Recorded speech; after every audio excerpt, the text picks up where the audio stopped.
evening, and welcome to Horror Historian. My name is Amanda, and tonight we'll be discussing the 1975 science fiction musical, The Rocky Horror Picture Show. A movie that my mother introduced me when I was quite young, mostly because she wanted to show me the time warp, so she would stop it right before Frankenfurter came down, because with everything that happened, I wanted to stop there. This was directed by Jim Sharman. He was the original director for the theater version, so it makes perfect sense. There's a follow-up film that they worked on together called Stock Treatment. It features Janet Majors, but honestly, there wasn't enough of a continuation for me to tack it onto this review. However, I am willing to cover it if there is interest. Sharman and Richard O'Brien both wrote The Rocky Horror Picture Show. O'Brien has also been in Flash Gordon, Elvira's Haunted Hills, and Phineas and Ferb. Finding out he was under the trans umbrella as a third gender was not shocking, but I am very happy about that information. The stars are Tim Curry, Susan Sarandon, and Barry Bostwick. Curry is and always will be a recurring face on this channel. I've covered him in Legend and the It miniseries. And a fun fact for you is that he bonded with Freddie Mercury about horticulture and took care of Mercury's garden while he was on tour. Sarandon is most known for the Thelma and Louise, Dead Man Walking, and The Lovely Bones.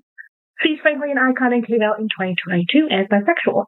Bostwick is most known for Spin City, FDR, American Badass, and the theater production of The Robber Bridegroom. The movie opens with a wedding, one that Brad Majors and Janet Weiss are attending as a couple. When the bride throws the bouquet, Janet is the one that catches it.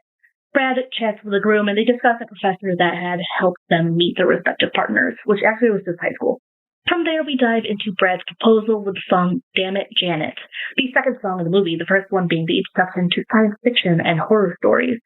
Pieces of media that this movie are going to spend time parodying with some really great songs. Janet doesn't hesitate to accept the proposal, and they discuss visiting Dr. Scott to share their happy news. Side note, but it was only during this rewatch that it occurred to me that Dr. Scott was their high school teacher. He got a PhD since then and has become involved with working for the government, although the entire thing isn't that clear, it's really not that important. Even though the day had started out bright and sunny, the weather took a turn during the drive. Heavy rain comes down as night falls, and things get weird when they are constantly being passed by motorcycles heading out in the other direction. They can't go further as they reach a road that has been closed due to the rain. When Brad tries to pull back, he doesn't have any luck. The car becomes stuck and a tire blows. The backup tire doesn't have any air, and the situation really does raise a few questions about where the motorcycles have been coming from if that road is blocked. And what are they going to do to get some help? With not a single other option, the couple heads to a literal castle that they had passed on their way. The thunder is crashing, the storm is raging. Another song, and one that I appreciate a lot more now as an adult. It just suffers that it's right before the most popular song in the movie, so you really don't remember it. But it's great. Frankenstein's Light. I don't remember the exact name. When they reach the castle, they are greeted by Riff Raff. He is a butler at the house, and he is very pale with a hunchback. He invites them inside and explains that his master is throwing a party. If they want to speak to him, they'll have to follow along. That's when we get the time warp. Like I said, every year my parents would watch the movie, and I would be allowed to watch this part of the movie until I was booted. Right before Frankenfurter came on. Mostly because it was a good buffer between the time warp and everything that happens with Eddie. This is easily the most famous song in the movie, and for good reason. It's ridiculously catchy and literally gives you the dance instructions. I definitely recommend going to a live shadow cast of the movie if you ever get the chance. That's the most acceptable place to time warp to your heart's content. Brad and Janet are overwhelmed by everything happening and are trying to politely back out of the whole situation. They end up backing into the elevator where they turn around and come face to face with Dr. Frankenfurter. He sings his song about being a sweet transvestite from transsexual Transylvania. You get used to everyone being a little gender and sexuality fluid.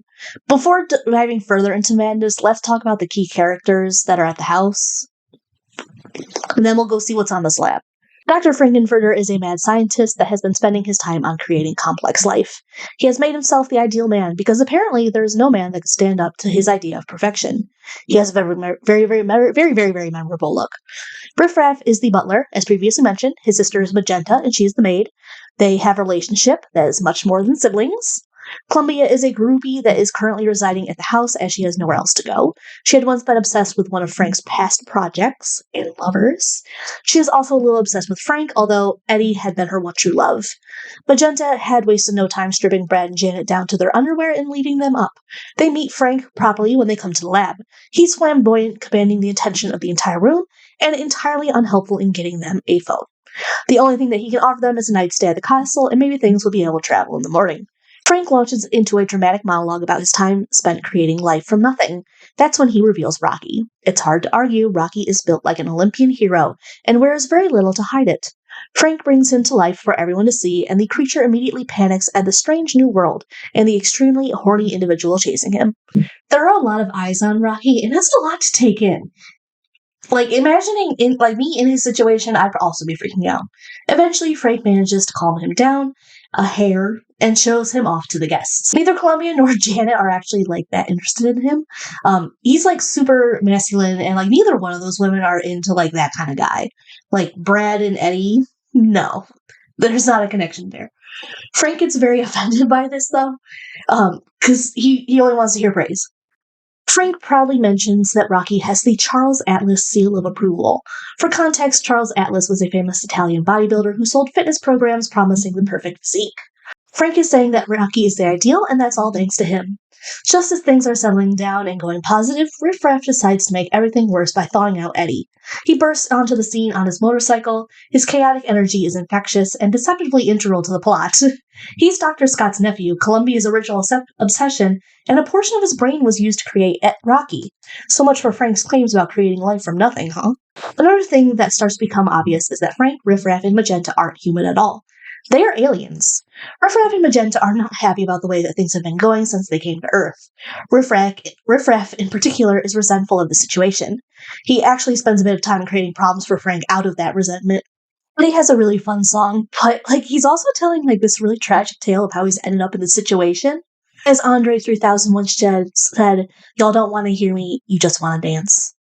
Brad and Janet are definitely going to wish that they had taken that opportunity to sneak out and just bolted, because Frank gets tired of Eddie hogging all the attention and kills him pretty brutally with an axe, which is what my parents wanted to avoid me seeing. It wasn't Frank himself was not the problem.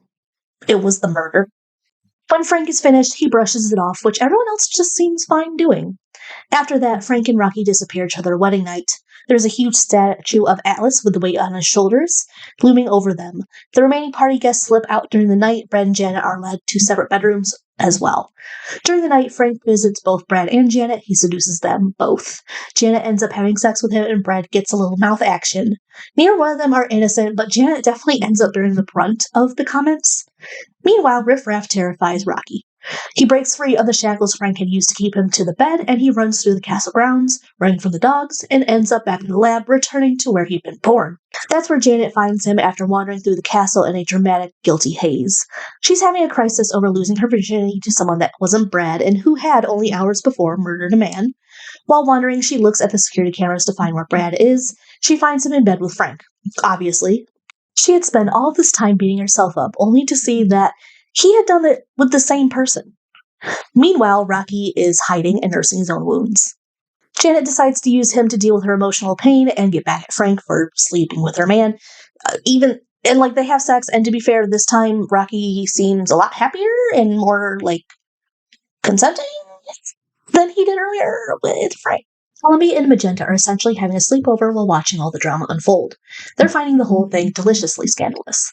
Frank learns that Rocky has escaped, and he storms into the lab, beating Riff Raff while screaming about Rocky. Brad is awkwardly shuffling around and following. That's when Dr. Scott shows up at the door and is knocking away.